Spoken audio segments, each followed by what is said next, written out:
about this Grand Prix, though. I mean, one of the big stories in Vegas was you chasing this world spot for Grand Prix Player of the Year. Yeah. I know that Alexander Hayne picked up a couple of points last weekend, so you got some work to do to try to get those points back here in Providence. Yeah, I'm not as good with Amulet as him, so. Did you also run Amulet in? No, but I said I would play it, and I thought it was the best deck. Okay. But I just don't have the skills to play that deck. I know nothing besides losing to it, so I ended up playing something I knew, and it didn't work out. We're Standard this weekend in Providence, though. Standard, what do you think is the best deck? What's the deck that gives you the best chance to win this Grand Prix? I think Abzan is pretty powerful. I'm not very good at Standard in general. It's my weakest format for sure, and I'm pretty bad with Midrange in general, and usually Midrange is the best deck. Okay. So I did perform well with Esper Dragons in the first days of the Esper Dragons era, and but I think now it's not as good. And basically, this week I was testing with Esper, and I kept losing to this deck. All right. I think Satyr Wayfinder made that deck like Faulting Invocation proof, okay. which was one of the best cards against Abzan. So I kept losing to it, and I couldn't find any sideboard plans or cards to put in my deck that would beat it basically. So I decided to try it, and it was obviously really good because it's all good cards. Sure. So I said, why not join the Abzan Club? Now, you say Abzan, but there's a lot of different flavors of Abzan out there. There's aggro decks, there's mid-range, megamorph, control. Which particular flavor do you think is the right answer? I mean, this one would be called Megamorph Control, because I think playing Den Protector and Den Misraptor gives you the best chance against against any Esper decks. Okay. Like I played Esper, and every time I played against a version that did not play that, I felt like I was favored. Okay. So Megamorph package, check. Megamorph package is also really good in the mirror, obviously. And so Yuki Chikawa from Shanghai added the Satyr Wayfinders, which obviously good with Den Protector and Raptor. As I said, they're good against Faulting Invocation. It's an early game play. It's a way to not play infinite lands, like it's still a buddy. It works well with Courser. It finds with Den Protector some of the one-ofs like the Rats and your 2 novels and stuff like that. Okay, so this is Yuki Ichikawa. That's the last Standard Grand Prix, right? Shanghai, yeah. Yuki Ichikawa wins with the famously the 61 card version of Abzan. I haven't counted, but 61, 60? 60. Okay. Now, did you look at? I know Owen Turtenwald's been running this deck to great effect in the Standard Super League. It sounds like you've been watching him there as well. Yeah, and I totally agree with not playing 61 cards, so I'm just going to play 60 for sure. Yeah, and I mostly copied his 75. Copied the Standard Super League version. Yeah, it makes sense. Yeah, like Owen, 2 cards. Owen cut Tassiger to get from Ichikawa 61 down to 60. Yeah. You've cut the last Tassiger as well. Yeah. What did you want instead of the last Tassiger? I felt like I had enough creatures with these. Basically, well, these 16, because they don't really count. I felt like you had enough, like, big threats and stuff that a Tassiger was not needed, and I felt like I wanted a third removal, but also a Delve card, because it's so good with Satyr Wayfinders. I feel like the first Delve card is just great, and I wanted removal, so why not Murderous Cut? All right, so Murderous Cut. Fair enough. Now, let's go through all this. You've talked a little bit about Satyr Wayfinder. Satyr Wayfinder is obviously the first thing you want. It's card advantage. I mean, it's just a 1/1 dork and a land, but spilling stuff into the graveyard is pretty good when you've got these Den Protectors hanging out, yeah? Yeah, obviously. If you ever hit a Raptor against any deck that's going to go grindy, it's probably just going to win you the game. It's handedly, because it's just draw a card. It's like draw 2 cards. 2 mana, 1/1, draw 2 cards. That sounds pretty good. Of course, our Prufix, still just the right sort of incremental advantage. Yeah. It's exactly the card I hate, because it's the mid-rangiest card of all time. But yeah, I still understand it. It's good, so gotta play it. And then the top of the creature set is, of course, the 4 Siege Rhinos. Yeah. Is this just the best creature in Standard, or? It's probably one of the best cards. Just like there's not that many cards that when you draw 2 in a game. Like, when you scry and you see the top card in your deck and it's a Rhino, you always keep it. I don't think there's any other card in Standard that's the case. Okay. So, if you ever resolve Rhino, you're probably like an 80% favorite of winning any game. And then meanwhile, Elspeth sitting here on the top of the curve. This seems like the thing that Ichikawa started to do was to take this deck a little more controllers with the 3 Elspeths, the 2 Wrath effects. That seems like it gives you a top end that just allows you to clean up some of the devotion shenanigans and kind of go over the top of the other mid-range decks. Yeah, well, it's mostly, I think, Lucas Siao's innovation from when he won Toronto. Sure. Basically, he took the more controlling aspect of the Abzan deck, which he has been doing in the last year. Yeah, he likes playing Rats, and he loves Elspeth, so he's playing 3, obviously. I mean, it's also one of the best cards you could have in the mirror. It's also one of the best cards you can have against any, just green decks in general. And these Rats give you game against any of the devotion decks, like the Mana Dorks, the Mana Dorks, red, green, red, white, Naya, and stuff like that. Now, one of each? Yeah. This is not a twist I've seen before. Yeah, so that's one of the difference with Owen's list. He had, the original list had 2 Crooks of Fate, which made sense because Esper Dragons was big, and what you wanted to do is just play a turn 3 guy, turn 4 guy, they play Ojutai or Swim Guy 3/7, and then you Crooks of Fate. Yeah. You don't lose any tempo, and then you just beat them down. So that was the reason why Crux was good. Now, Owen recently had 2 Hostilities, and I understand, and I was going to play 2. I think it's better against all the new Mana Dorks and Dragons deck, like Naya Dragons, Red Green, to some extent the 5-color, Servant Carroted Dragon with Aven.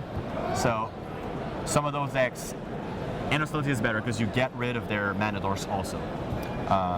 There are some corner case where you they have 2 dragons and you have your creatures and you obviously don't want to kill everything. So that's why I decided to keep 1 of each. Okay. It's kind of random, but with Wayfinder and Protector, you do have some sort, the Protector, Wayfinder, and the Scrylands, you do have some card selection. So it's possible to find one or the other if you want to. Okay. So that's the reason I have 1 of each. And also in my sideboard plans against Esper Dragon, I only wanted to keep 1 Wrath. Aha. So I take this one out and I can keep this one against Esper Dragons. That makes sense. Yeah. Now, the removal, we talked about the 1 Murderous Cut. You wanted 1, sort of the first Elf card is free. Yeah. 2 downfalls, 4 Abzan Charms seems to be where these decks have settled in lately. Yeah, some people have 3 downfalls, and I don't think it's perfectly wrong.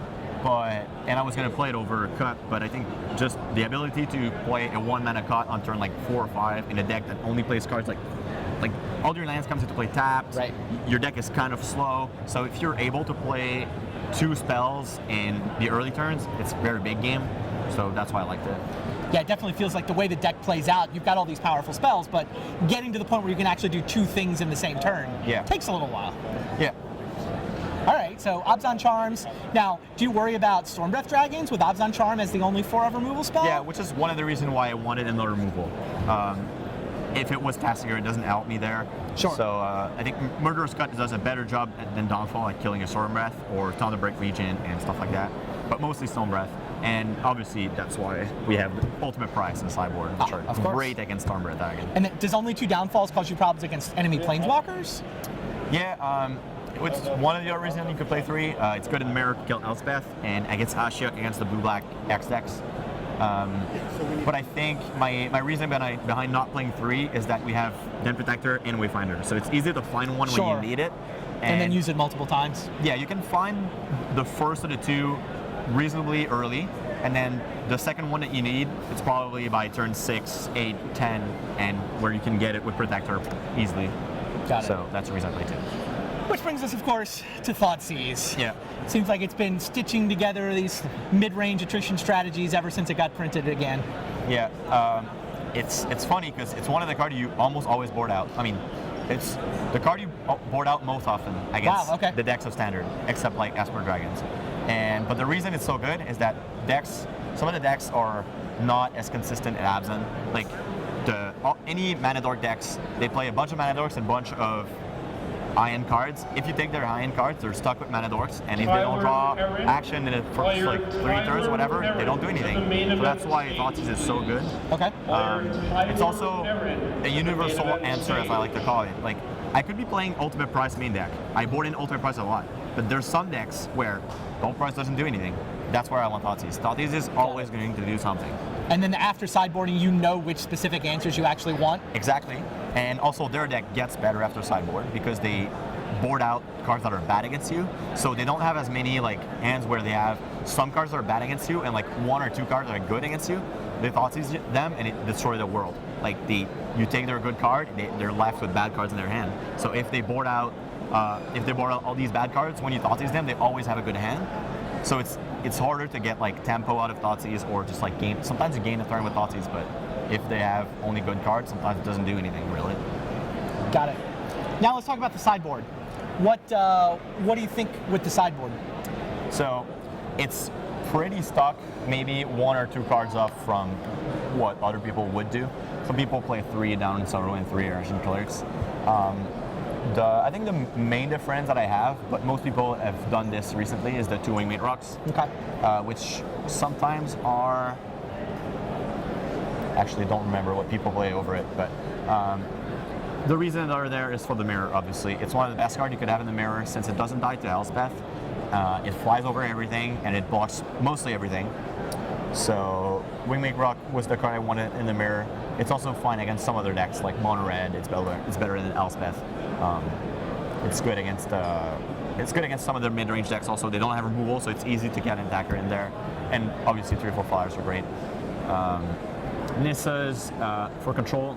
You could board them in against other Abzan control lists also, but I think you only do that if you're on the play. And you don't want Thoughtseize in this matchup, so it's a reason to board out Thoughtseize. The rest, obviously, for as per any control decks, Jeskai tokens, Chomoka's Command for whip decks, Mastery of the Unseen decks. It's good against any red deck. If you can counter like a burn spell plus kill a creature. It's good against the devotion decks because they don't have removal, so you can almost get like a Courser and another thing like a Mana Lord or something. Okay.